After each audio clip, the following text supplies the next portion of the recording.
A perfect quiche, untouched. The secret, deadly. Welcome to Faded Echoes. I am your host, Ombra. Tell me in the comments, where are you watching from tonight? Your voices make these mysteries unforgettable. It was a Tuesday, which meant Wolfe was already irritated before anyone rang the bell. Tuesday is market day, and Fritz had returned from the corner of 9th Avenue and 34th with an armful of asparagus that was, according to Wolfe, an affront to both botany and appetite. So the morning had started with a lecture on the decline of civilized farming, and if you've never heard Wolfe expound on the moral decay of agriculture, consider yourself lucky. I was at my desk, sorting mail and pretending to take notes on a phone call that was actually me confirming a poker night with Lon Cohen when the doorbell sounded. Not the firm, expectant buzz of a delivery man, and not the hesitant jab of a stranger unsure they're in the right place. This was 3 deliberate presses in quick succession, like the ringer had a grudge against our wiring. Archie. Wolfe didn't look up from the book in his lap. If that is another delivery of questionable produce, refuse it. I will not have Fritz's kitchen defiled twice in one morning. I went to the door anyway, and there she was. Mid-30s, hair the color of pecan shells, trench coat belted tight even though the air was warm. She had the kind of posture you get from either ballet or boarding school, and eyes that had clearly spent the last 48 hours trying not to leak. Mr. Goodwin, I need to see Mr. Wolfe. It's urgent. She kept glancing over her shoulder at the street, like she expected someone to be tailing her. I ushered her inside. Urgent's a relative term in this house, miss. He once made a man wait an hour and a half while he finished the final chapter of the physiology of taste. What's the nature of the emergency? She hesitated in the hallway. It's about a quiche. Now I've heard my share of openings. Missing husbands, stolen jewelry, dead canaries. But this was the first time a woman had looked like she might faint over an egg pie.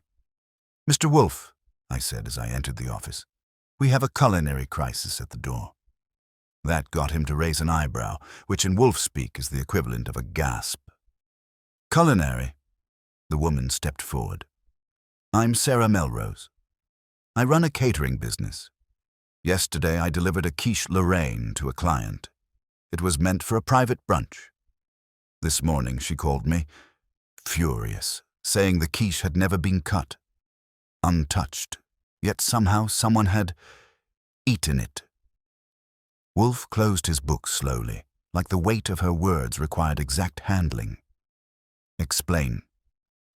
She did, with a voice that started steady and then cracked. The quiche had been part of an exclusive order for a wealthy art dealer's gathering, delivered sealed with a decorative ribbon, and placed on the dining table at precisely 11. But when the hostess went to serve it at noon, the ribbon was still tied, and the quiche inside was gone, replaced with a perfect, empty pastry shell. No mess. No crumbs. Just the hollow crust.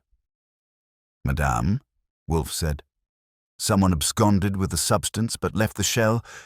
That is indecent. I'm ruined if I can't explain it, she said.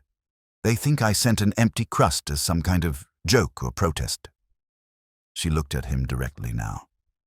Mr. Wolfe, I know it sounds absurd, but someone wanted that quiche, enough to take it without breaking the presentation, and I think, her voice dropped, I think it's connected to something much bigger, something dangerous.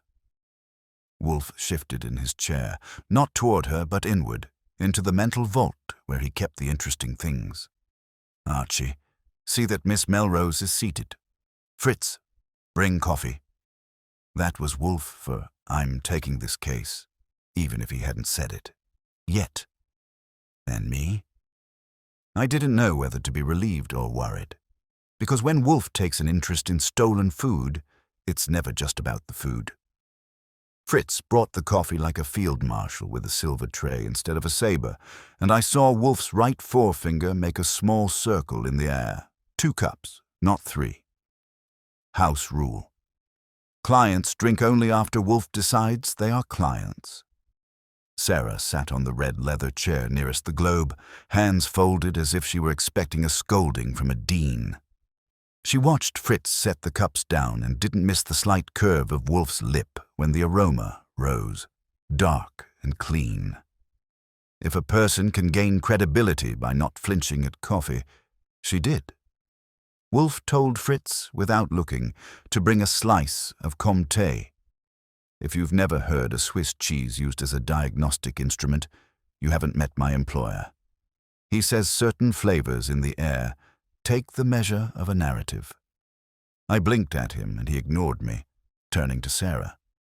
"You told us what was done," he said, voice like a hand smoothing rumples. "Now tell us who was there."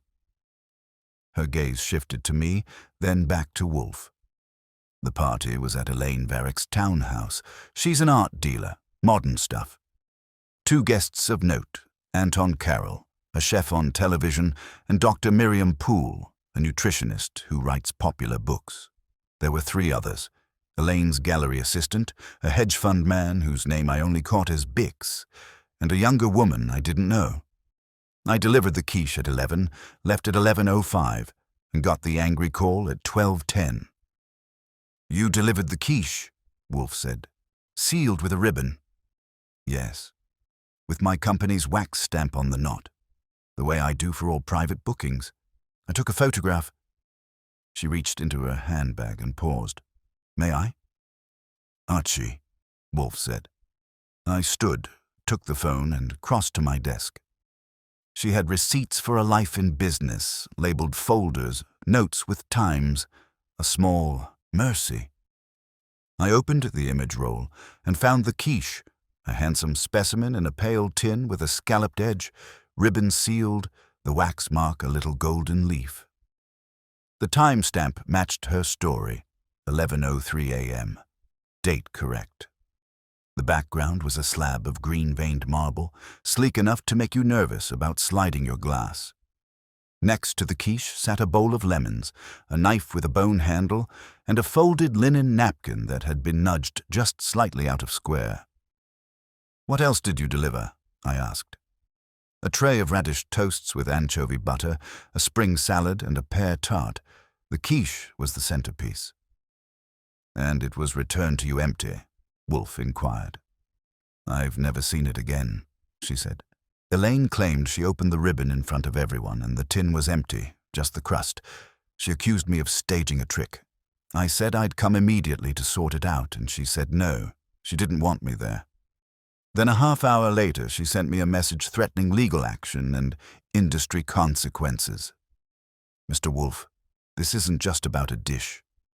Someone is trying to discredit me." I slid the phone back to her.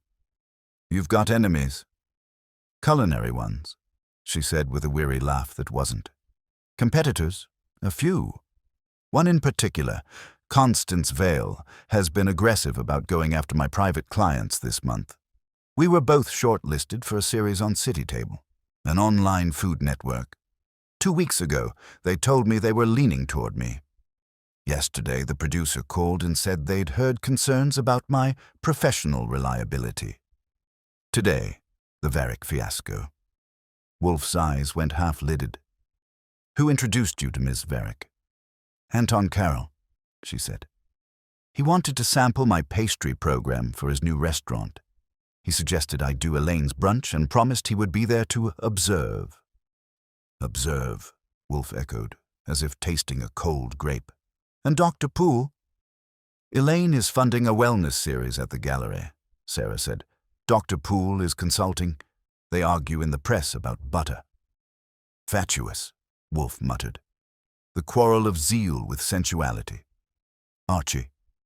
"All right. Time for the practical pieces. Do you still have the tin for the quiche?" "It was mine," she said. "A custom tin, part of a set. If I get it back at all, it'll be in a box of broken things after I'm sued into making apologies." "Any duplicates?" I asked. 3, she said. "Numbered set, stamped on the underside. The one for yesterday's event was number 2. I made a note of that. Wolfe was listening like a man counts swallows at a pond. He didn't like sets being separated. It offended his need for order, which is how he justifies everything. Appetite arranged into law. Fritz returned with the Comte on a small board, a curl of cheese knife beside it. He set it near Wolfe's elbow and retreated, but not before giving me a small look that said, softly, "Trouble in the kitchen irritates the house." He had as much stake in this as anyone. "Ms. Melrose," Wolfe said, "you will remain for an hour. There will be no further calls to your clients or acquaintances in that time, and you will answer questions without embroidery. Archie will telephone Ms. Varick and ask if we may call at her townhouse at 3 this afternoon. If she refuses, we will call at 4. If she again refuses, we will call at 5 with a police officer who happens to want to admire her marble." His mouth twitched. "I'm joking, but not entirely." "Mr. Wolfe," I said, "by 3 you'll be upstairs with the orchids." "Then we shall call at 6, he said mildly. "Do stop showing off your calendar." That was the brownstone asserting itself. Schedule over crisis, orchids before the city's hysteria. Sarah looked caught between relief and disbelief. "You'll take it? My case?" "I will examine it," Wolfe said. The phrase "never cut" troubled me. It implies ceremony. Someone lusted after the innards and yet respected the ribbon or needed the performance intact. That is either vanity or fear. Vanity flaps its wings in kitchens. Fear hides in salons. I dialed Varick's gallery and got a receptionist with a voice like lacquer. When I identified myself in the office, she put me on hold long enough to read a Victorian novel. Finally, Elaine Varick materialized on the line with a tone that had spent its adolescence expelling people from parties. "I don't know why a private eye is calling me about a pie," she said. "We were humiliated. Your client delivered an empty tin, and I have witnesses." "Then you'll want that on the record," I told her. "We'd like to see the tin, the table it sat on, the knife next to it, at 6 o'clock if that suits." "It does not," she said. "I have a collector's preview at 7. "We can make it fast. If you'd rather we arrive with a complaint drafted by your attorney, I can arrange it that way too." There was a pause, then a small offended exhale. "Fine. 6. I'm doing this to keep this woman from spreading stories." "Understood," I said. "One more thing. Are you missing anything else from the event?" "Missing? Are you implying a burglary?" I put a little sugar in it. "I'm implying that whoever engineered an empty quiche might have a hobby." Another pause, then a texture change in her voice, a fraction warmer, like she'd turned to speak away from the phone. The ivory-handled knife from the table is gone. It was a gift. An antique. I assumed someone put it with the wash by accident. "Why?" "Because people who steal food often steal objects that are close to it," I said. "We'll see you at 6. I hung up and relayed the bit about the knife. Wolfe's glance cooled the room by 2 degrees. "Ah, a trespass at the table's edge. Ms. Melrose, who knew about the wax seal you use?" "Everyone who's hired me for private service," she said. "It's part of my brand." "Constance Vale?" he asked. "Yes," she said. "She mocked it at an event last month, called it culinary cosplay." "Idiot," he said. He broke the thinnest corner of the Comte, put it on his tongue, and let it melt. "Archie, call Mr. Carroll. Ask if he observed anything instructive. Avoid the word quiche if you can. It makes people behave." Carroll's assistant reached him in a minute. He came on with the deep confidence of a man whose knives are photographed. "Goodwin," he said as if we'd met. "I left at noon sharp for a tasting, so this is nonsense about the custard. I tasted it at 10 when Miss Melrose brought it to her van. Splendid texture. I told her as much." I pressed the receiver harder to my ear. "You tasted it at 10. Where?" "In her van," he said. "In a parking space behind the gallery." "She didn't mention a tasting at 10, I said. "I'm telling you now," he said, and I could hear his smile. In my profession, one takes one's privileges seriously. I thanked him and rang off, then told Wolfe. He closed his eyes, opened them again. Miss Melrose. That didn't happen, she said. He did not taste it at 10, in my van or anywhere else. He came outside when I was loading, said a few words about the lemon tart. He didn't even look at the quiche. I keep lids on until they're inside.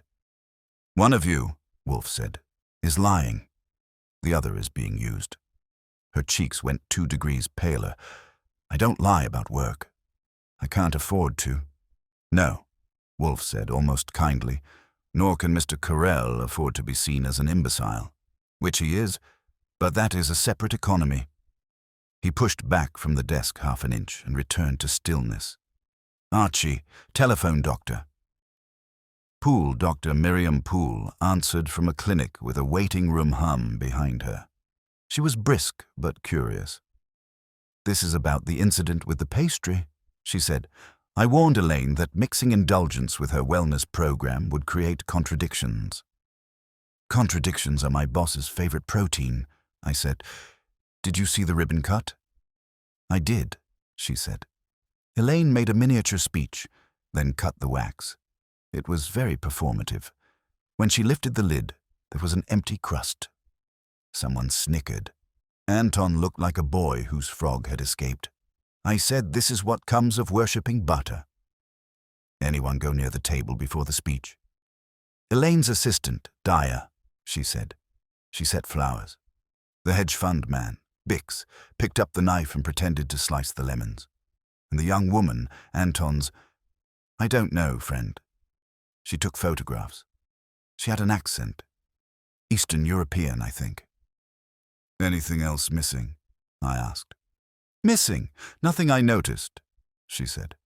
Unless you mean the aroma, there was a faint smell of something sweet, like pears. Elaine served those after the fiasco, and I said better pears than poison. When I hung up, Wolfe rolled his head infinitesimally toward Sarah. Pear tart, he said. Of course, she said. I delivered one. Which sat near the quiche, he murmured, so the air would hold a veil of pear, masking any trace of... Never mind. I will conjecture later. The doorbell buzzed again. Single, firm, like history had straightened its tie. I went to the hall and opened to find a man in a slate suit with a portfolio and the kind of tan you buy on a rooftop. He looked me over as if I was a ledger he intended to audit. I'm here to see Mr. Wolfe, he said. On behalf of City Table Network, I'm Quinn Ackers. I let him in because that bell had already declared our morning an open house. Sarah stood up, then sat again, fingers tightening. Quinn Ackers recognized her and didn't bother hiding the flicker. His mouth twitched the way men's mouths do when they smell the whiff of an advantage. Miss Melrose? He said softly. Fancy meeting you here. Mr. Ackers, she said, voice composed. I didn't invite you. No, he said, but the universe did.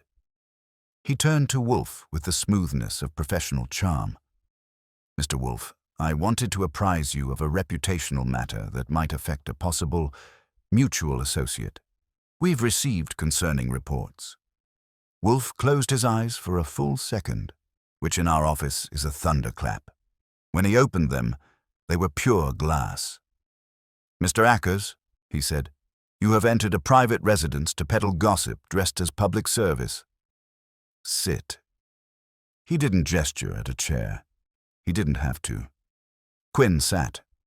Archie, Wolfe said, you will make a note. At 6 o'clock we will attend Ms. Varick. Before then you will visit Miss Vale, briefly, and observe her kitchen's traffic.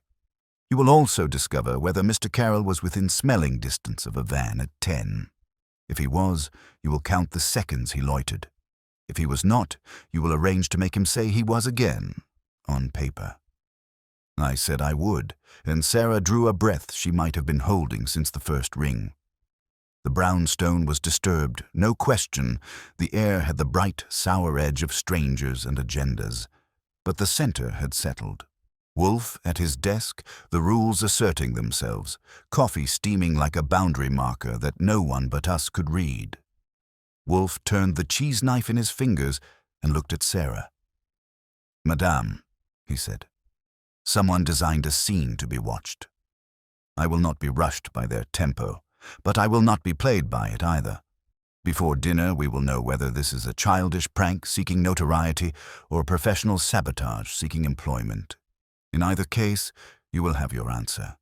If you cannot endure 4 hours of uncertainty, you may leave now and surrender your name to rumor." She didn't move. "I'll stay," she said. "Good," he said. "Archie, see Mr. Ackers out. Inform him that if City Table intends to make decisions based on fumes, it should keep a fire extinguisher ready." Quinn rose, smoothed a lapel, and tried to smile on me in the hall. "You know how these things go," he said lightly. "It's all perception." "Sure," I told him. "But sometimes perception trips on a real thing and falls on its face. Careful on the steps." I saw him to the street and watched him walk fast enough to suggest he'd learned more than he'd hoped. When I came back, Wolfe had tilted his head toward the ceiling, listening to something only he could hear. The orchids would have to wait. The house was having a day, and he wasn't going to give it to coincidence. By the time I had my coat on and the notepad in my pocket, Wolfe had already sunk half an inch deeper into his chair, which meant he was satisfied with his current allocation of responsibilities. Sarah stayed put in the red chair, hands folded so tight her knuckles could have passed for marble. Fritz had retreated to the kitchen, and if I knew him, he was already plotting a menu that would insulate Wolfe from the indignity of thinking about quiches at dinner. I headed out into the early afternoon, first stop being Constance Vale's kitchen. The woman's place was in the Flatiron district, a high-ceilinged loft that had been converted into a food studio. Her name was on a frosted glass door, but I didn't knock. I just walked in like a man looking for the restroom, because in kitchens, the quickest way to find out if someone's hiding something is to look like you're supposed to be there. Inside, 2 sous chefs were prepping under hanging lights, slicing and arranging like their lives depended on the symmetry of basil leaves. A photographer was snapping shots of an herb-crusted lamb rack, and in the far corner, Vale herself was in a cream chef's jacket, her hair tied back in the kind of bun that says, "I'm in charge but not afraid of sauce splatter." She spotted me almost instantly. "Archie Goodwin," she said, coming over with a half-smile that didn't bother to reach her eyes. "I thought the great Nero Wolfe didn't sully himself with television food people." "He doesn't," I said, "but I'm not him. I'm just the legs in the operation." "Speaking of operations, did you hear about the Varick brunch?" She gave me a slow blink. "You mean Sarah's little disaster?" "Everyone's heard. I'd offer condolences, but I wouldn't mean them. She's careless." "Funny," I said. "She tells me you've been chasing her clients. That's not careless. That's focused." Her smile sharpened. "Competition keeps us sharp, Goodwin. If she can't handle a ribbon and a pie, she doesn't belong in my league." I glanced past her to a row of tins cooling on a rack.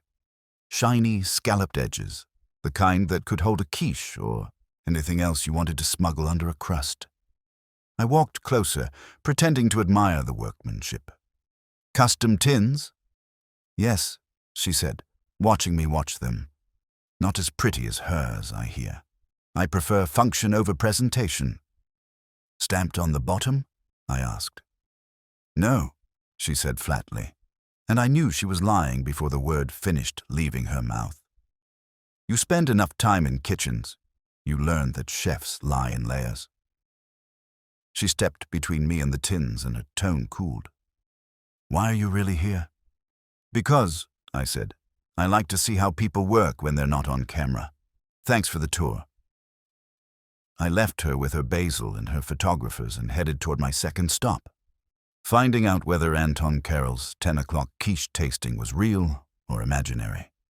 That meant the alley behind Varick's gallery. It's a short stretch, mostly used for delivery trucks and the occasional art crate big enough to hold a piano. The spot Sarah described was still there, third from the corner, marked with peeling yellow paint. I knocked at the back door of the gallery until a young woman with hair like an ink spill and a defensive posture cracked it open. "I'm looking for someone who was here yesterday morning," I said. "Anton Carroll, tall, television smile, probably carrying the smell of truffle oil." She hesitated, then said, "I saw him. Around 10. He came out of the gallery, stood by the vans, talked to someone in a white coat for maybe a minute. Then he left." "Was the white coat Sarah Melrose?" I asked. She frowned. This one was shorter, older, male, bald. I figured he was a delivery guy. That was new. "You see what they were handling?" "No," she said. "But the guy had a box about the size of a cake tin. He put it in the back of a dark sedan and drove off." I thanked her and slipped her my card, telling her to call if she remembered anything about the license plate or the driver. That little detail about the bald man in the sedan was the kind of thread Wolfe could pull on until a whole suit unraveled. From there, I caught a cab to Dr. Poole's clinic. I wasn't there for an appointment. I just wanted to see the lay of the land and confirm she was where she said she'd been. The receptionist said she'd been in back-to-back consultations all morning, which made sense if she'd only arrived at the Varick brunch right before the ribbon cutting. Still, I got a glimpse of her office wall, framed articles about the science of restraint and Butter, the silent killer.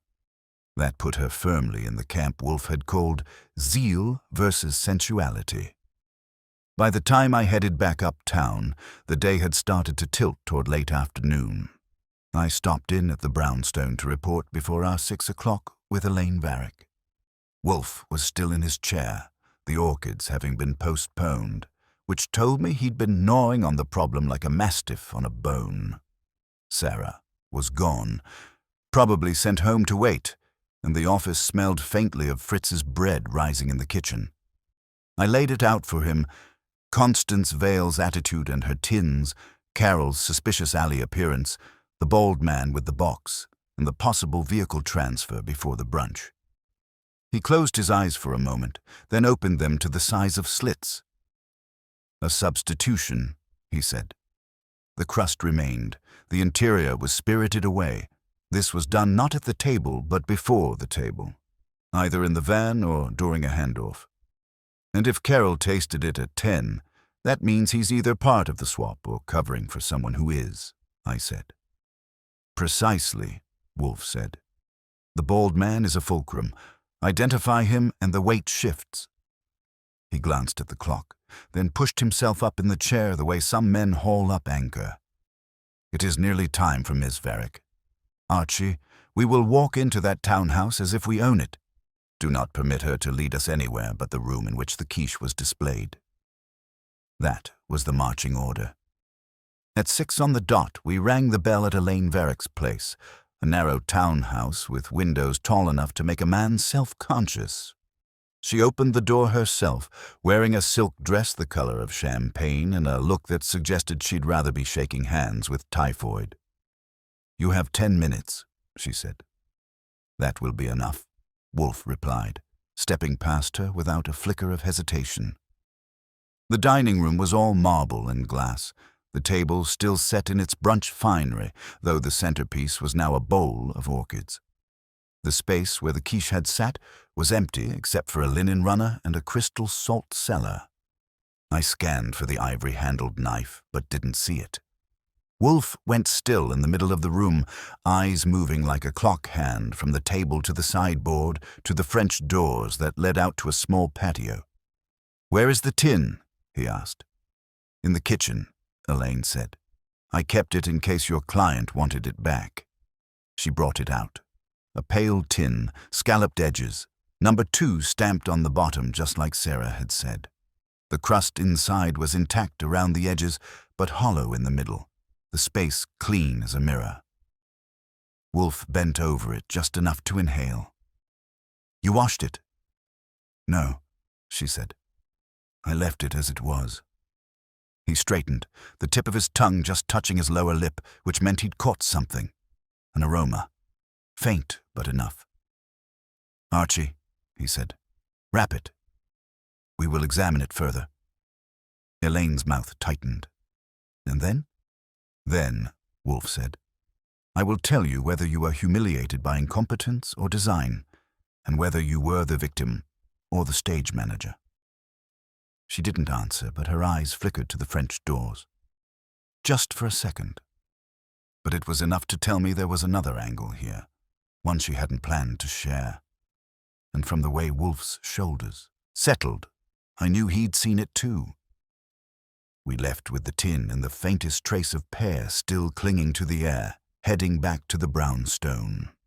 Wolfe was silent the whole ride, and I knew better than to break it.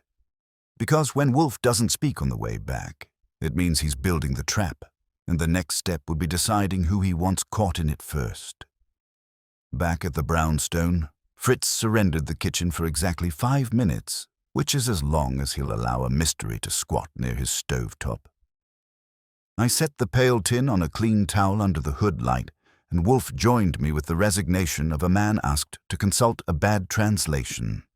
He didn't touch the crust.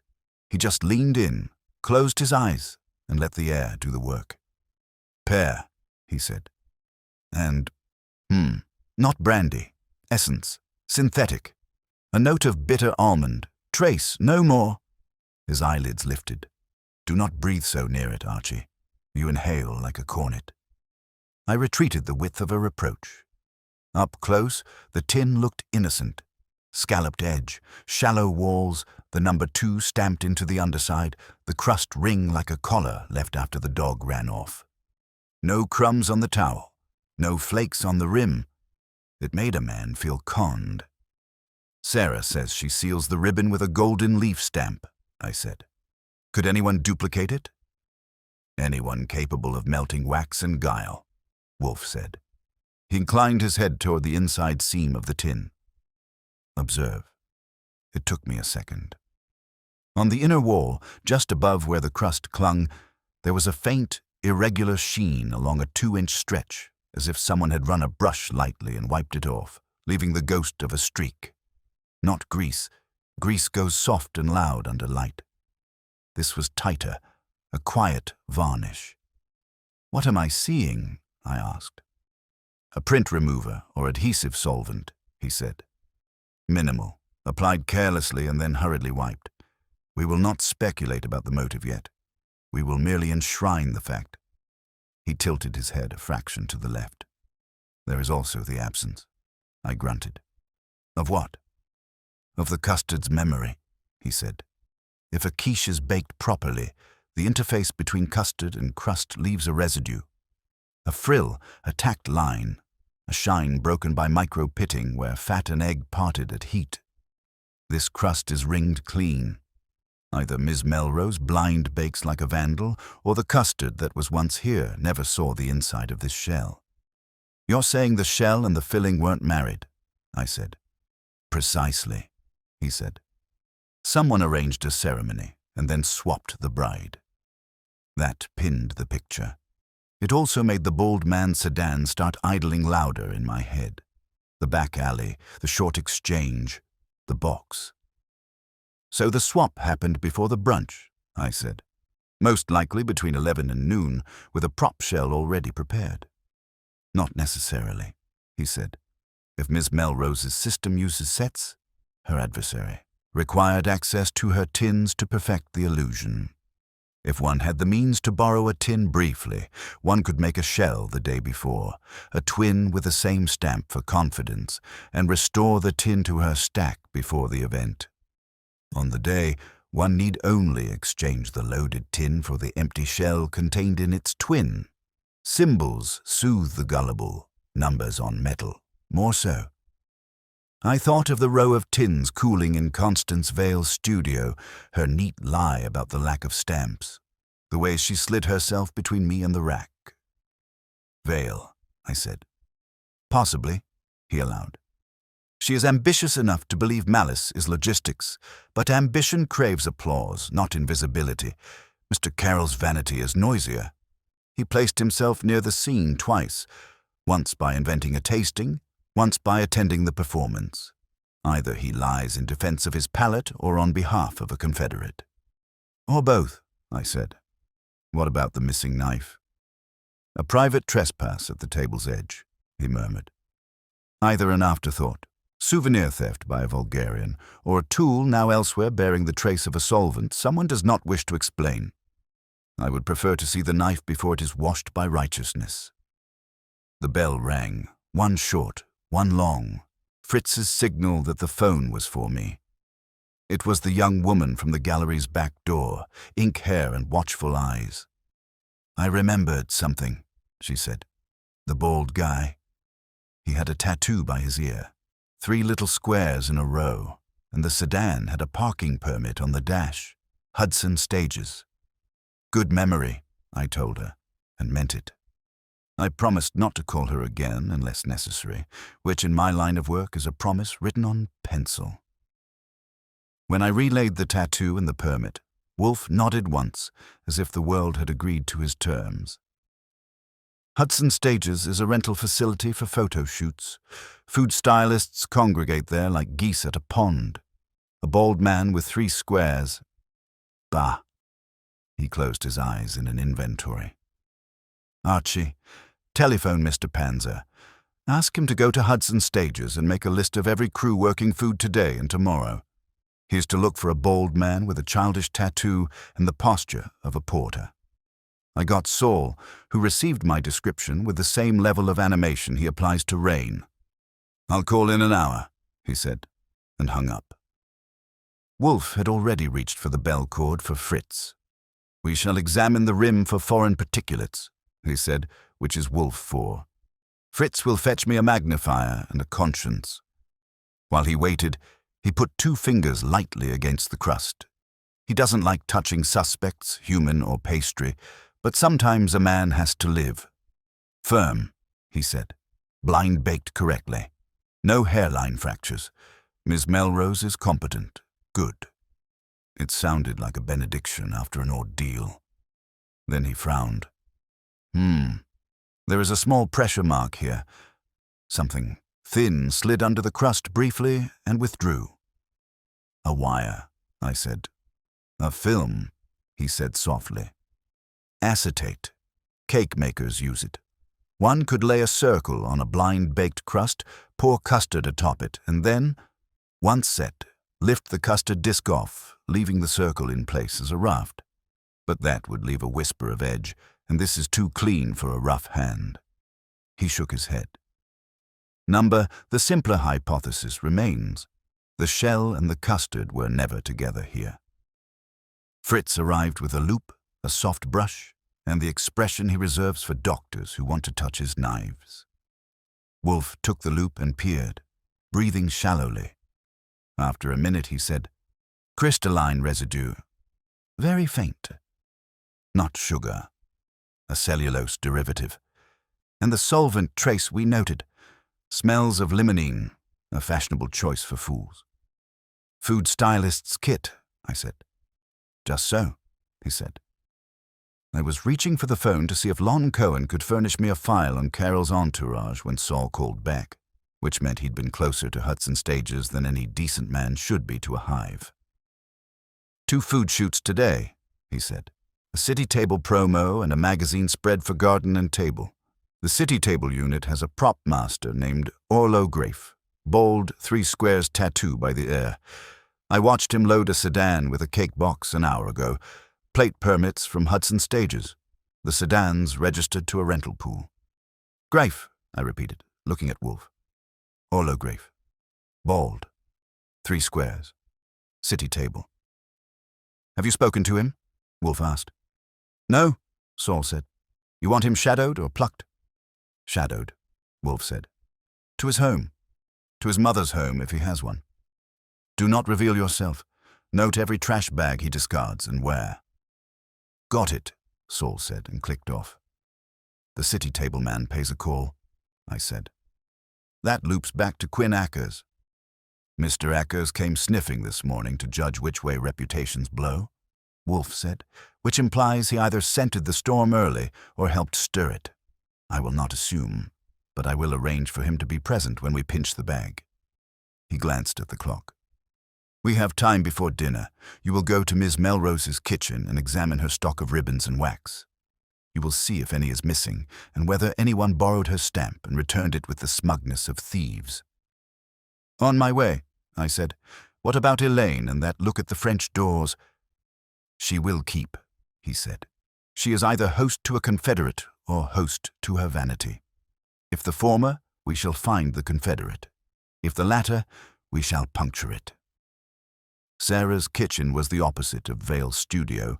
Lower ceilings, fewer lights, no photographer's altar, just the honest scarred wood of work. Her assistant, a young guy with wrists like reeds, let me in and offered me a towel as if entering required absolution. Sarah was at the far table rolling pâté, brisée with a face like clarity trying to happen. "Mr. Goodwin," she said, "any news?" "Some," I said. "Show me your wax and ribbon." She brought a tin box and a drawer tray, spools of narrow satin in the Melrose gold color, sticks of wax pellets in a matching shade, and the metal stamp, her little leaf. I checked quantities.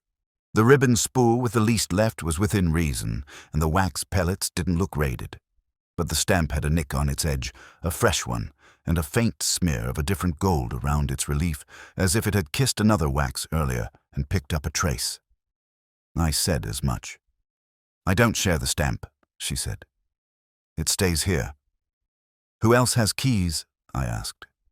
"Just me," she said, "and Daniel, my assistant.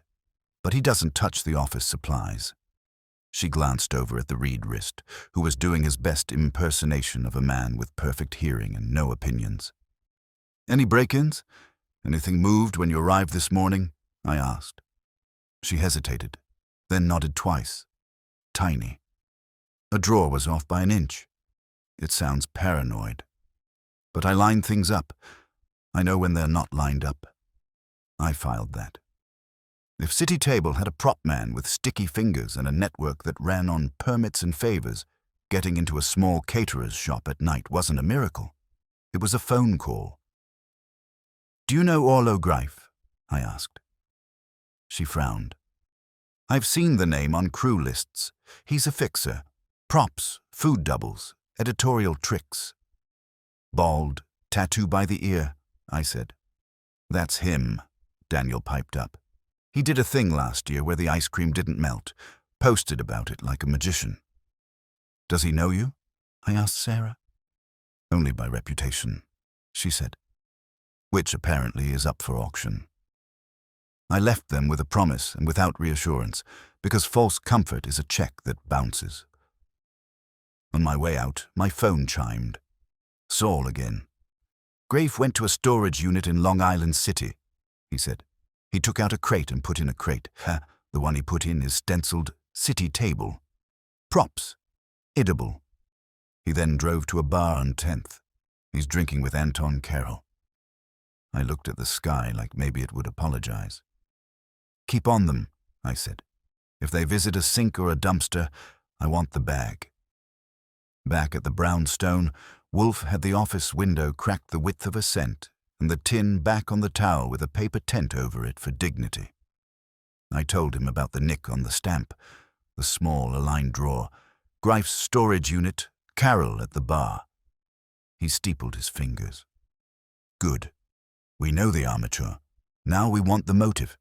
Ms. Vale wants the contract. Mr. Carroll wants the headline. Mr. Ackers wants the show clean of liabilities.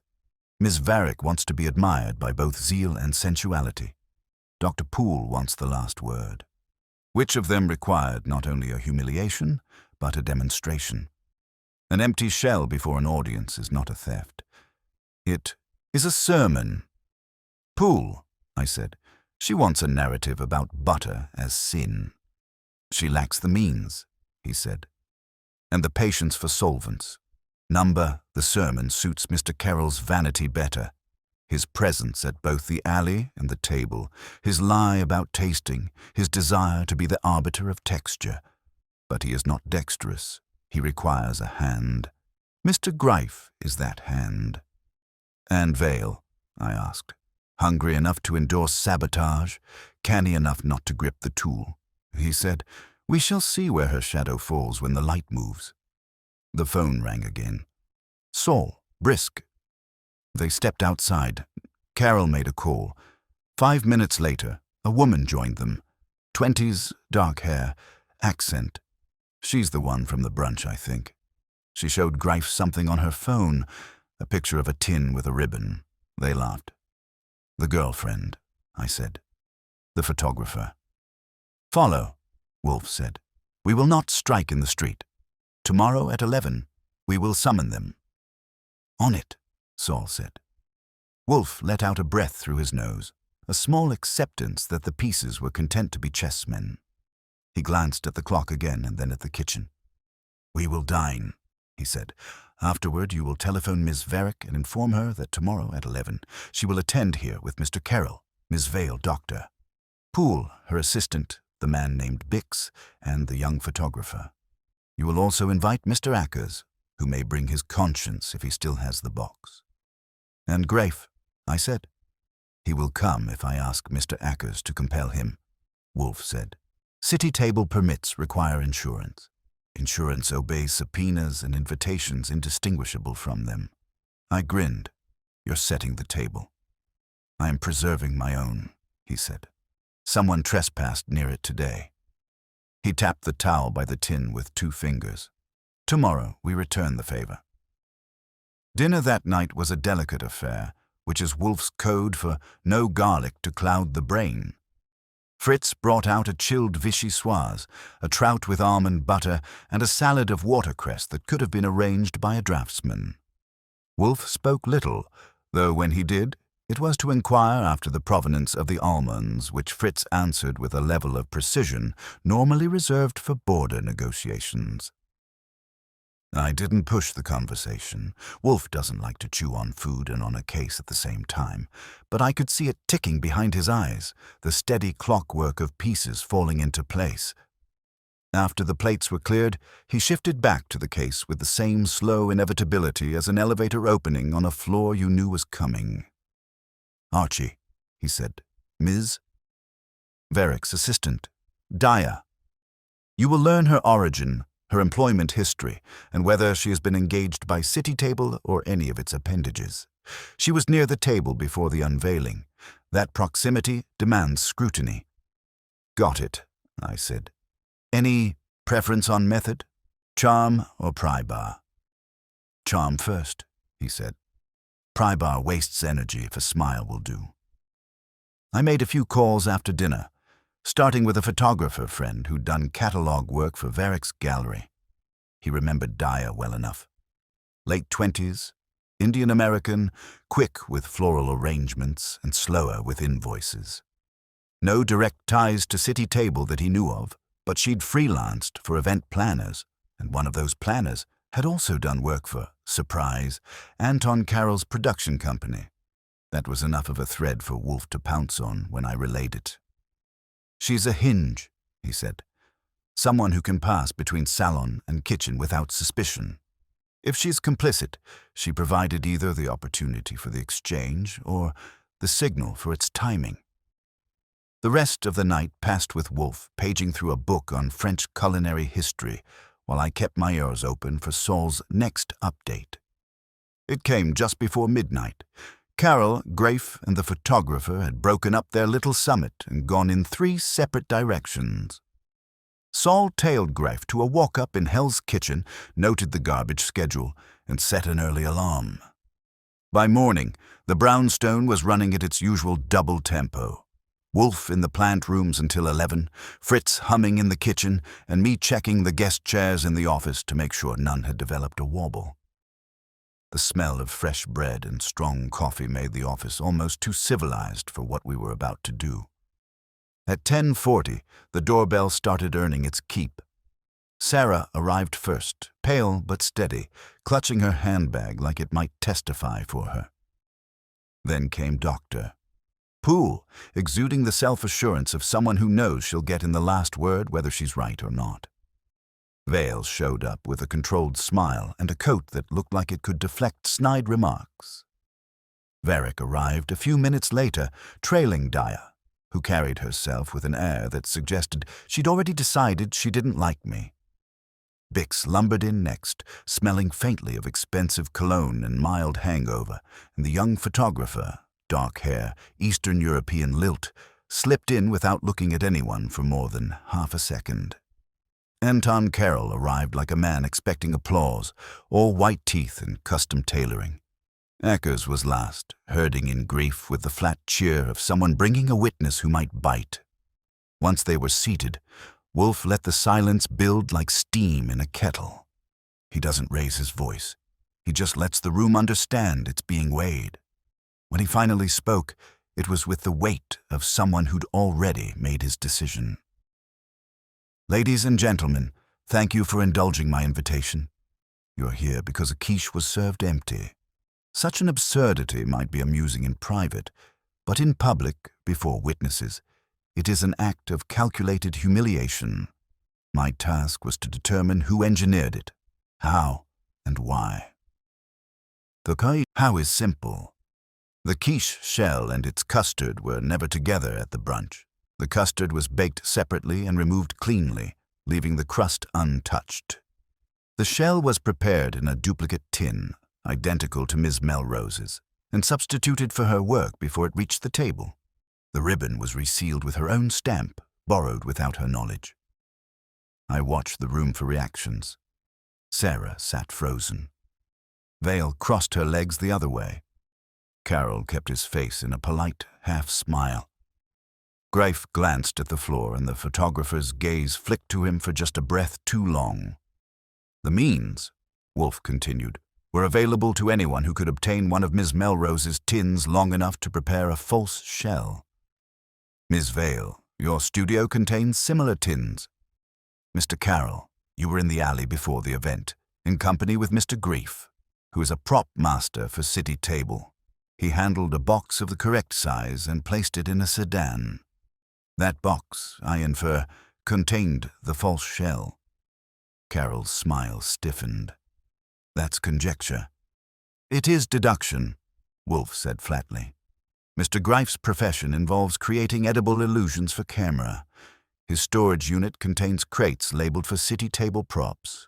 A cellulose derivative and solvent trace on the quiche tin in my possession match materials in his trade. Furthermore, the photographer," he turned his head slightly, "captured images of the ribbon before the unveiling. Those images would allow one to match the replacement exactly to its presentation." The photographer looked like she wanted to melt into the chair, but Wolfe wasn't done. "The why, of course, is the heart of it. Publicly discrediting Miss Melrose serves the ambitions of Miss Vale, who sought the same network contract. But the performance, the theatrical reveal of an empty shell, serves Mr. Carroll's appetite for notoriety. His lie about tasting the quiche before delivery was an attempt to place himself in the chain of custody without appearing culpable. Miss Varick's role was to provide the stage. Whether she knew of the substitution or merely basked in the drama is a point I shall leave for her conscience. Daya, however, positioned flowers and handled the knife before the unveiling. Perfect cover for signaling readiness to her co-conspirators. Daya flushed but kept her chin up. "That's ridiculous. I was doing my job." "Indeed," Wolfe said. "Your job that day was to ensure the hostess's performance went exactly as someone planned.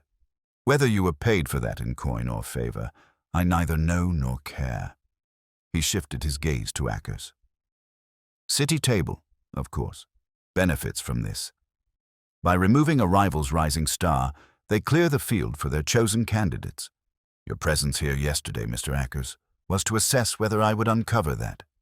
I have Ackers held up a hand. "Let's not be melodramatic." "I do not dramatize," Wolfe said. "I observe. The facts are these. Mr. Greif prepared the false shell, using access facilitated by Miss Vale or one of her associates. Mr. Carroll coordinated the exchange in the alley. The photographer documented the ribbon for precision. Daya ensured the table was set for the act. Ms. Varick presided over the humiliation. The purpose was to ruin Ms. Melrose's reputation and secure advantage for the network and its preferred chef. The knife's disappearance is a loose thread, either a souvenir or a contaminated tool, but it is irrelevant to the core design. The silence that followed was thick enough to chew. Sarah's eyes were fixed on Wolfe, like she was hearing her own name cleared in real time. Vale shifted but said nothing, which for her was as good as an admission. Carol looked like a man calculating how much charm it would take to escape a burning room. Grafe's hands twitched on his knees. Wolfe leaned back. You may now speak to one another or to your attorneys. Mr. Goodwin will provide Ms. Melrose with a written summary of my findings, suitable for presentation to any network, client, or court. If you wish to dispute it, you may do so in a venue where perjury is punished. That broke the room. Vale stood first, muttering something about slander. Carol avoided Sarah's eyes as he left. The photographer trailed Grafe, who looked like he'd aged 5 years in 20 minutes. Ferrick gathered herself with the grace of a hostess, pretending the party had gone exactly as planned. When the door finally closed behind the last of them, Sarah let out a breath that might have been trapped there since she first walked into our office. Mr. Wolfe, thank you. He waved it away. Do not thank me.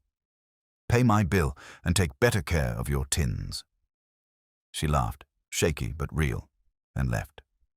Wolfe turned to me. Archie, see that the tin is returned to her, and tell Saul to stop haunting Mr. Grafe.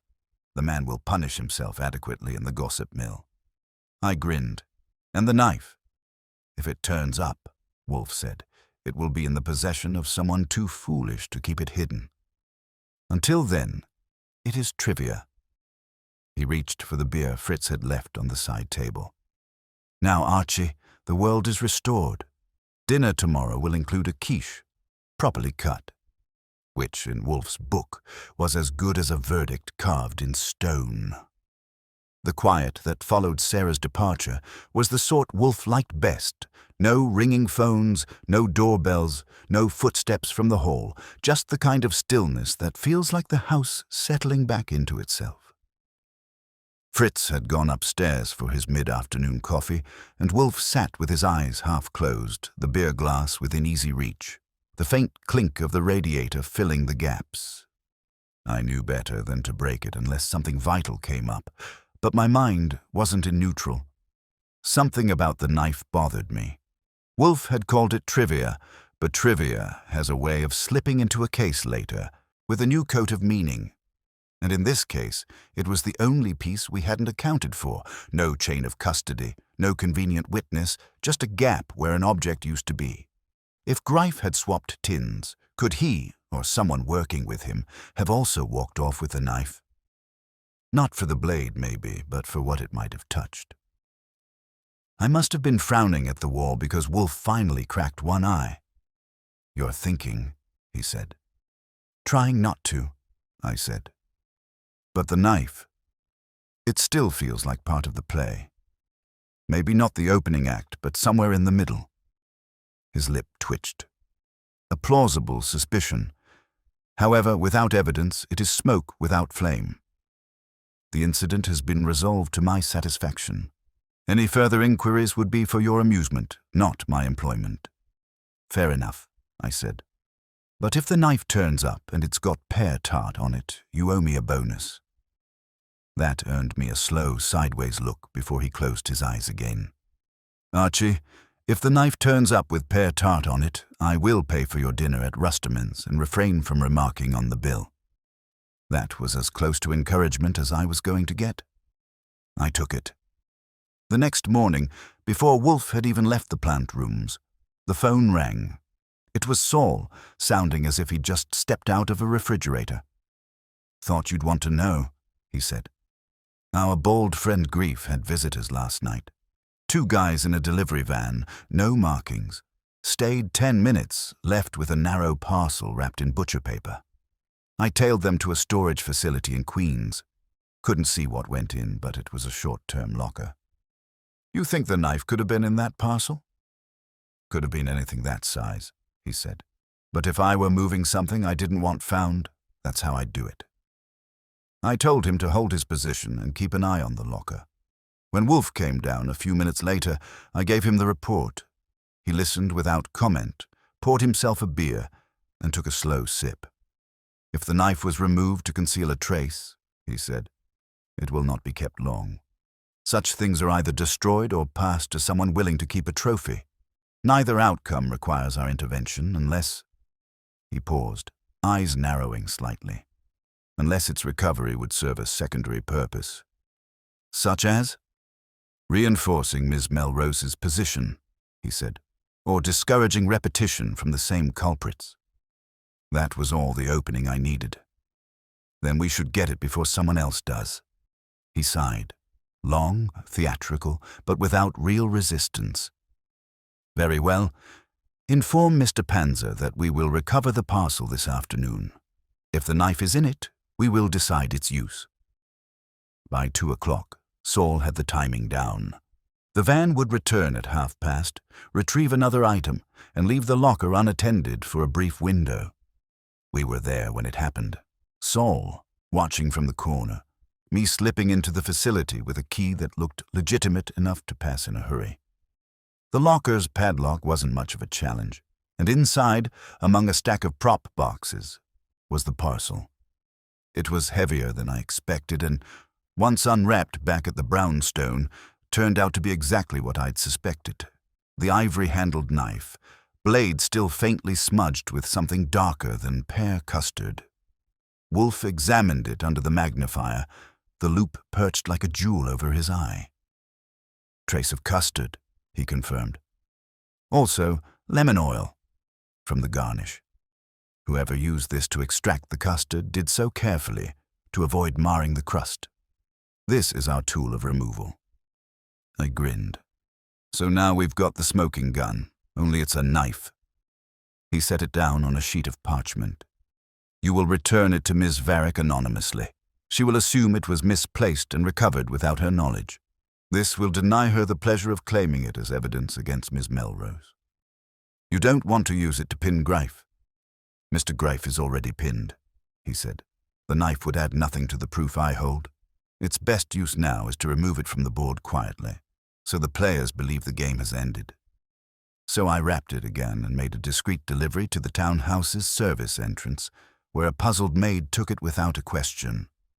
On the way back, I couldn't help thinking about how Wolfe's style of justice often involved letting the guilty stew in private rather than parading them in public.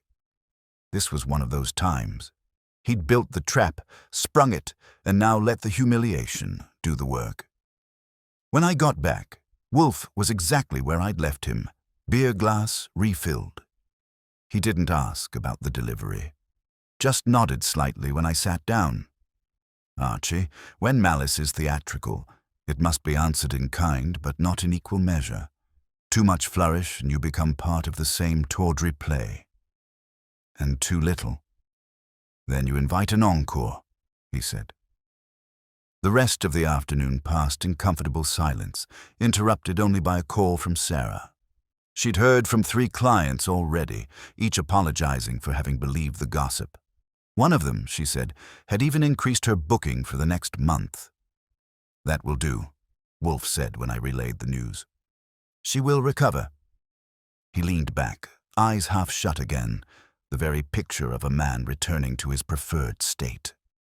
"And now, Archie, we will have quiche for dinner tomorrow, with the crust and the custard together, as nature and civilization intended."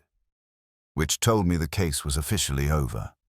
Not because the guilty had been punished in a court, but because Wolfe's table would no longer be haunted by the idea of an empty shell. In his world, that was justice enough. The next day slid into place like a well-cut drawer.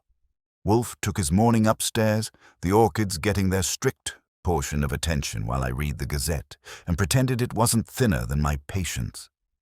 Fritz laid out coffee that could revive a fossil, and I was 3 sips into it when the phone trilled. Lon Cohen, sounding like a man who had been up late herding commas.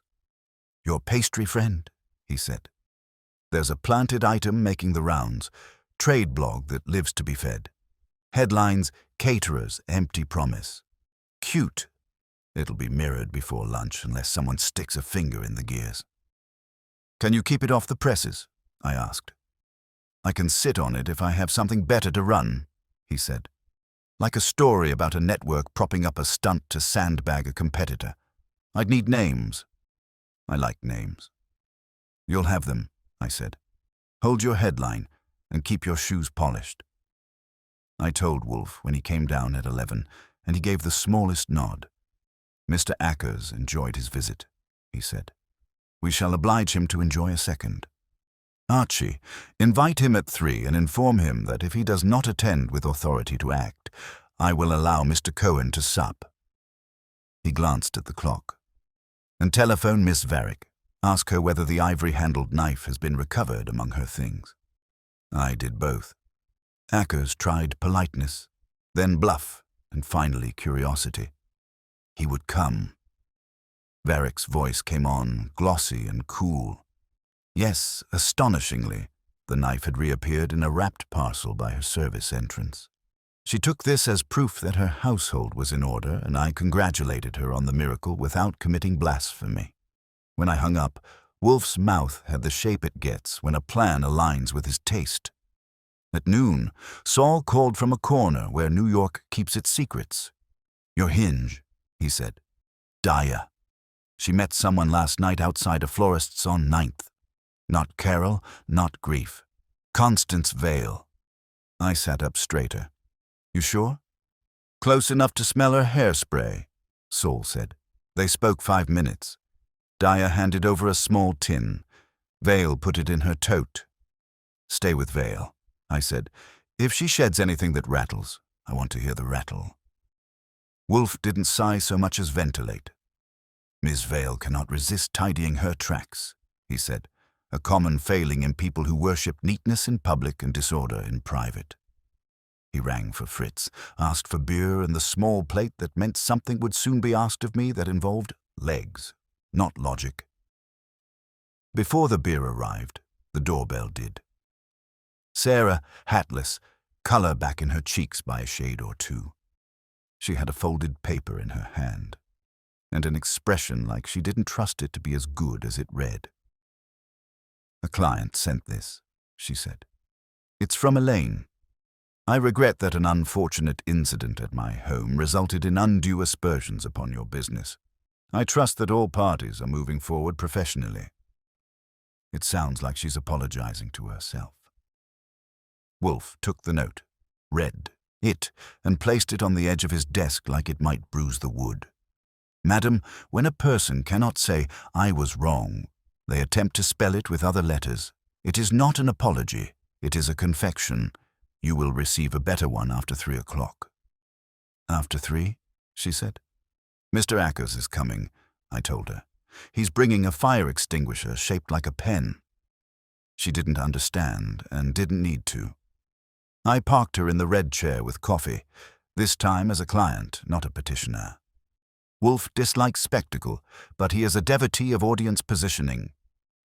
At 3 sharp, Ackers arrived with a smile that had been dry-cleaned. He was alone, which told me his authority would be found in his pocket rather than his company. He sat when Wolfe's eyebrows arranged themselves to indicate the chair and practiced reasonable concern. Mr. Wolfe, he began, I don't enjoy the idea that our network's name is being connected to kitchen gossip. If there's a way to resolve this amicably. There is, Wolfe said. You will write on city table letterhead that a contractor working on your productions, Mr. Orlo Grief, engaged in conduct that amounted to professional interference, and that City Table disavows such behavior, has terminated his services, and regrets any collateral damage to Miss Melrose's reputation. You will transmit this to every outlet that has published or intends to publish the story Mr. Cohen is contemplating, and you will provide Miss Melrose a separate letter acknowledging her suitability to appear on any program for which she is considered, free from stigma. In addition, you will suggest to Miss Varick that her own apology be amended to include the words, I was wrong. Finally, City Table will make a small donation to the culinary school of Miss Melrose's choice in her name. $5,000 will suffice. Ackers didn't blink, which was to his credit. You ask a great deal. I ask a modest amount to compensate for immodest behavior, Wolfe said. If you hesitate, I will phone Mr. Cohen and give him a story with names. Miss Vale will appear in it as a participant. Mr. Carroll will appear as the beneficiary of the trick and the liar who placed himself at the van. Miss Varick will appear as the host who presided. Dr. Poole as the moralizer who enjoyed the sermon. And City Table as the church that rented the pulpit. The piece will be accurate. Accuracy often offends. Ackers had brought a folder. He opened it now, looked at paper that had been printed for a different meeting. Then he looked at Sarah and made the calculation you can hear behind a man's eyes when the cheaper path turns out to be the shorter. If we agree, he said, you bury this? I do not bury, Wolfe said. I simply prefer compost. Useful things grow from it. You will deliver the letters by 5. He stood. I'll have to make calls. You will make them here, Wolfe said. Use my telephone. Mr. Goodwin will listen, since your tone is cordial but your memory is untrustworthy. Ackers flushed. 2 degrees, the visible kind. But he rose, went to the phone, and dialed. The conversation with legal was short and chiefly composed of numbers. The one with PR involved the words swift, measured, and tone. The last call was to a producer whose voice I could hear from where I sat. If this gets out, we're the bagel that turned out to be a donut. Ackers said he understood, and for once I believed him. By 4:15 we had a draft on our fax. Yes, we still have one. Wolfe trusts paper that arrives sweating. He read the letters, corrected 2 adjectives, and initialed the margins like a magistrate. Sarah read hers twice, lips moving, and then just held it as if it gave off heat. Now, Wolfe said, Miss Varick. He had me dial. Varick answered on the second ring. I told her that City Table had issued a statement exonerating Sarah and that it would reflect well on her as a patron of the arts and of decency to adjust her own language. There was a silence that felt like her rooms were looking at her. Then she asked me what words Wolfe would find adequate. I was wrong, I said, preferably followed by, I apologize. Another silence. I will send it within the hour. We hung up. Sarah laughed. It came out half like a sob and then steadied. I don't know how to thank you. You will select a school, Wolfe said, and send them their money. That will suffice.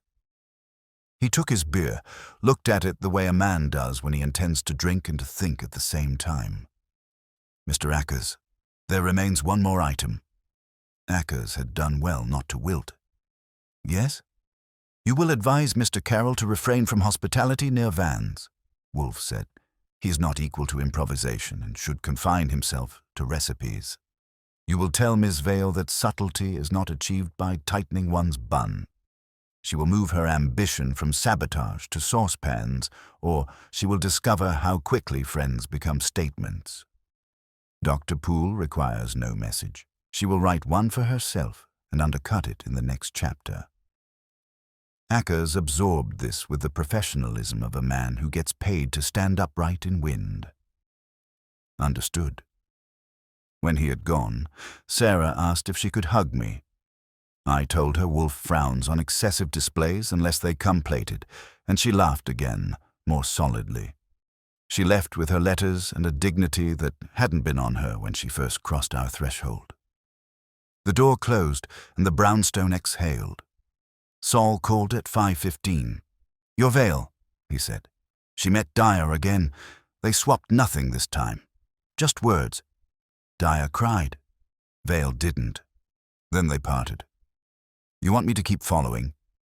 No, I said and looked at Wolfe. He shook his head. Let it leak in the right direction. If Dyer wants to write an email to Ms. Melrose, you happen to know an address. I'll drift the hint, he said, and clicked off. I was putting the letters in our file when the doorbell announced one more footnote. Not a client's ring. the crisp, official two-tap of a messenger with a timetable. I signed and brought the envelope in. Varick's stationery. Inside, 3 sentences. The second one the key. I was wrong, I apologize. The third line asked me to retrieve the first note from our file and destroy it, which I did not do. Wolfe read it, placed it next to the city table letter, and sat back. He looked pleased, which on him is a rearrangement of muscles rather than a transformation. A cretinous little theatre, he said, ended with a properly cut curtain call. Speaking of cut, I said, Fritz says your quiche is in the oven. He closed his eyes briefly, like a believer at vespers. Then civilization, bludgeoned, stands up again. We ate at 7. Fritz's quiche was an argument for monarchy. The crust short and sure, the custard satin, lardons like commas in a perfect sentence. Wolfe took the first slice with ceremony and the second without, which is his compliment to a dish. He said little, but at one point his eyes went to the office doorway, where the pale tin we had returned in spirit, if not in metal, was no longer an insult. After dinner, with the plate squared away and the quiet back on its haunches, I ventured one last prod at the day. You were rough on Vale, I said. For someone we didn't prove beyond what we could show. We proved what mattered, he said. The act required a hand, an eye, a stage, and applause. I removed the applause and embarrassed the hand. The eye will blink less often now. The stage, he gestured with his glass. The stage will find a different play. And Sarah? She will work, he said. People forget slander when they're hungry. He lifted the beer, tasted, and then set it down. There is one more lesson in this, Archie. I waited. He let the silence present it. Never confuse a shell with a substance, he said. Men do it with food, with art, with each other. It is the original error of the vein. I wanted to crack wise, but he'd earned the last word. I left it there. The house was quiet, the evening folded neat, and the brownstone, our ridiculous, stubborn little sanctuary, had its order back. Outside, the city gnawed its tail. Inside, we let the crust and the custard sit together the way they're meant to, warm and whole, until the plates were empty and the lesson cooled on the tongue. The next morning came in gray and damp, the kind of New York weather that made the whole city smell like yesterday's rain and tomorrow's laundry. Wolfe wasn't in the office when I came down. He was still upstairs with the orchids. But the air felt different. The tension of the past days had thinned, but it hadn't disappeared entirely. That's the thing about Wolfe's cases. Even when the main storm's passed, there's always the possibility of a drizzle that leaves you damp before you know it. I had just poured coffee when the phone rang. It was Lon Cohen again, which meant something was either about to blow or had already blown, and he was offering me the courtesy of a warning. You'll like this, he said, his voice carrying that particular newsroom blend of fatigue and satisfaction. City Table issued their statement to every major outlet. I've got it front and center in the trade column, just above the fold. Byline's mine. Your Mem's Melrose is officially rehabilitated in print, and Vale's name doesn't appear, but anyone who knows the business will read between the lines. Any kickback? I asked. Not yet, he said. But I did get a curious call from someone in Carroll's camp. Sounded nervous. Wanted to know if we'd be running anything else on the matter. I told them we had nothing planned unless new information came to light, which is code for behave yourselves. I thanked him and hung up. That call had the faint smell of unfinished business. If Carroll was sending out feelers, it meant the man wasn't as confident as he wanted to appear.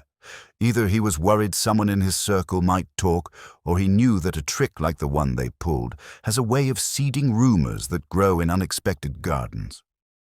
Wolfe came in then, moving like a man who has decided the day will suit him whether the day likes it or not. I gave him Lon's update. Good, he said. The public appetite has been diverted. Now the private appetite must be satisfied. Did Mr. Cohen mention whether Miss Vale has been approached for comment? Not directly, I said. But if Carol's people are poking around, I'd bet she's not far behind. She will remain silent if she's wise, Wolfe said, reaching for the beer Fritz had left on the side table. But she is not wise. Pride is the most loquacious of vices. He had barely taken a sip when the bell rang. I went to the door and found Daya standing there, her coat collar turned up against the drizzle, her eyes fixed somewhere between my shoes and her own. "Is Mr. Wolfe in?" she asked, and there was something in her voice, thin but taut, that made me step aside without the usual questions. When she came into the office, she didn't sit right away. She stood just inside the door, hands knotted in front of her, as if she were waiting for permission to breathe. "I shouldn't be here," she said, looking at Wolfe now. "But I wanted to tell you, I didn't know what they were planning. Not exactly. Vale asked me to make sure no one touched the table until Elaine was ready. She said it was about the presentation. I thought it was just controlling the look of the thing. I didn't know it was to swap anything." Wolfe studied her as if she were an unfamiliar cut of meat he was deciding whether to order. "And yet you met with Miss Vale after the incident." "Yes," she admitted, shoulders hunching. "She told me to keep quiet, that it would all blow over, and no one would get hurt except Sarah. I didn't like it, but I didn't know what to do." "Why come now?" I asked. She looked at me, then away. "Because I heard about the letters, and the donation, and I thought, maybe you'd want to know that Vale has one of Sarah's tins. She kept it. She said it was insurance." That made Wolfe's eyebrows flick up a fraction. "She retains a duplicate tin?" "Yes. She told me it's in her studio, in the locked pantry where she keeps the high-value props. She uses it sometimes for photographs," she said, "but I think she just likes knowing she has it." Wolfe closed his eyes for a moment, then opened them with a slow precision. "Thank you, Miss Daya. Your conscience has chosen a late but acceptable hour to speak. Mr. Goodwin will see you out, and you will, from this moment, decline all conversations on this subject with anyone else. The less you embroider the truth, the less it frays." When she'd gone, I turned to him. "A tin in Vale's pantry. That's leverage." "That is ballast," he said. "Should Miss Vale attempt to refloat this matter, I will tip her boat." "Do we take it?" I asked. He shook his head. "Number possession of the object is unnecessary. The knowledge of its location is enough. But it does explain her confidence. She believes she holds an artifact of power." The rest of the afternoon was quiet until just after 4 when Saul called. "Thought you'd like to know. Vale's been making calls, asking mutual acquaintances whether Sarah's going to sue. She's also been making sure people remember she had nothing to do with the presentation mishap. Which, of course, makes them think she did." "That tin might be burning a hole in her pantry," I said. "Or her head," Saul replied. "You want me to keep on her?"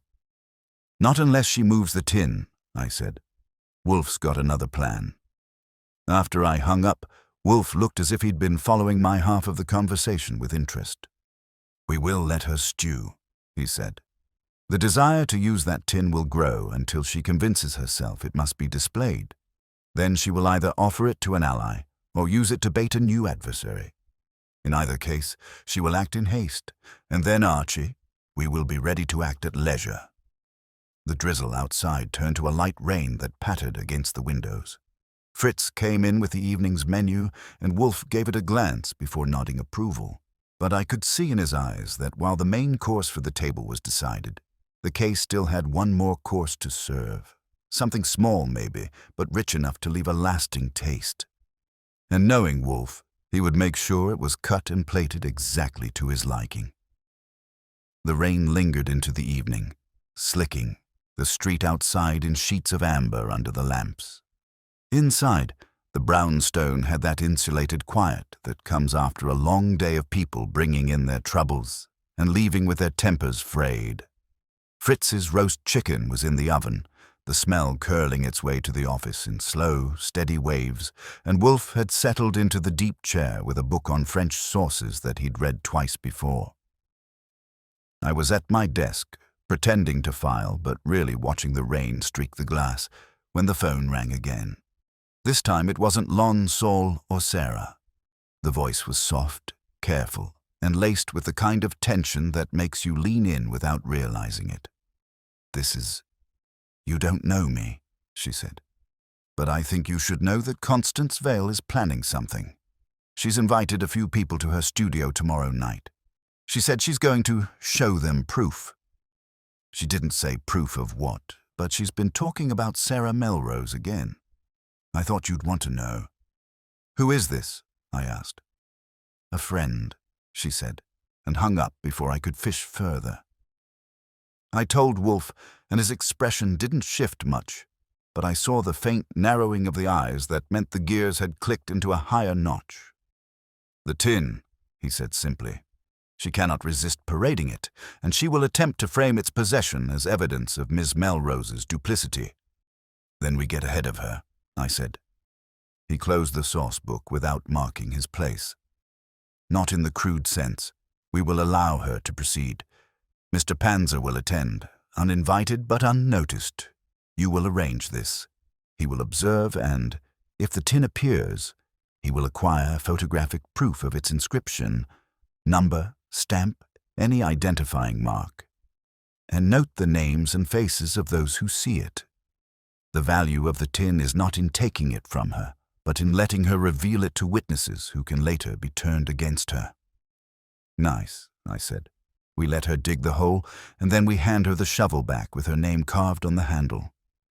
He gave me the barest curve of a smile before sending me to the phone. Saul, as expected, didn't need persuading. The idea of ghosting around Vale's studio during one of her curated soirees seemed to appeal to him. He said he'd make arrangements to be in place before the first champagne cork popped. The rest of the night passed in a slow coil. Dinner was eaten without talk of Vale, which was Wolfe's way of keeping the plan's edges sharp in his head. Afterward, he returned to his book while I kept a line open for any early movement. None came. The next day, the rain had gone, replaced by the brittle sunlight of a city drying itself. Wolfe spent his morning with the orchids again, which gave me time to touch base with Lon. I didn't tell him the full plan, just that he might want to keep a little room on page 2 for a story that could make Vale wish she'd stuck to recipes. Lon liked the sound of that. By 6 that evening, Saul was in place.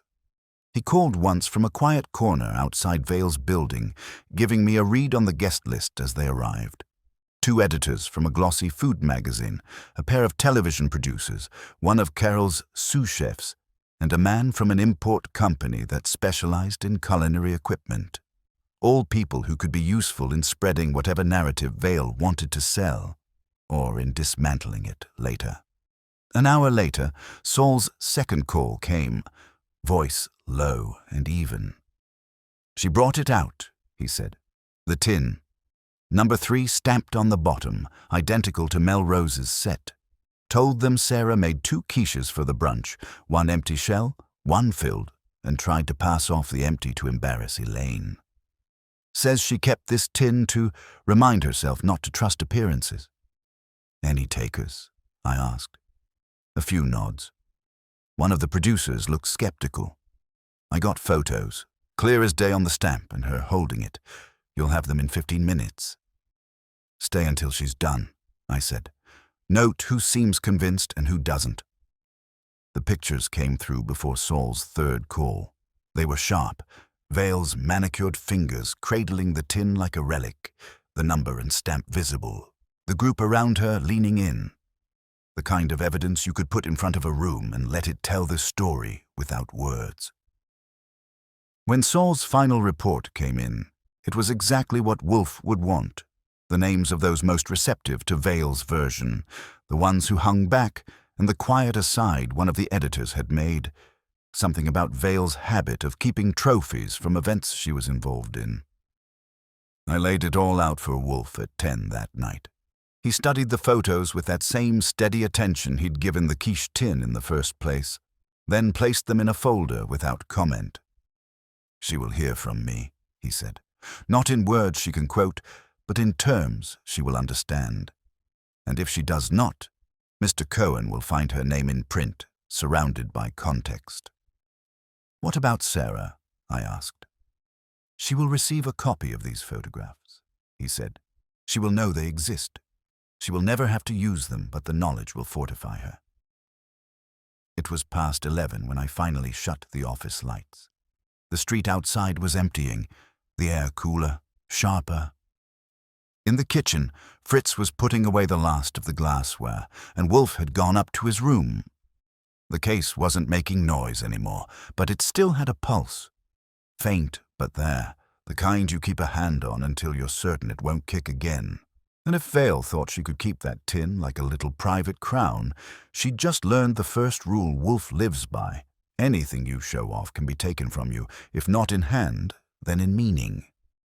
The rain lingered into the evening, slicking the street outside in sheets of amber under the lamps. Inside, the brownstone had that insulated quiet that comes after a long day of people bringing in their troubles and leaving with their tempers frayed. Fritz's roast chicken was in the oven, the smell curling its way to the office in slow, steady waves, and Wolfe had settled into the deep chair with a book on French sauces that he'd read twice before. I was at my desk, pretending to file but really watching the rain streak the glass, when the phone rang again. This time, it wasn't Lon, Sol, or Sarah. The voice was soft, careful, and laced with the kind of tension that makes you lean in without realizing it. "You don't know me," she said. "But I think you should know that Constance Vale is planning something. She's invited a few people to her studio tomorrow night. She said she's going to show them proof. She didn't say proof of what, but she's been talking about Sarah Melrose again. I thought you'd want to know." "Who is this?" I asked. "A friend," she said, and hung up before I could fish further.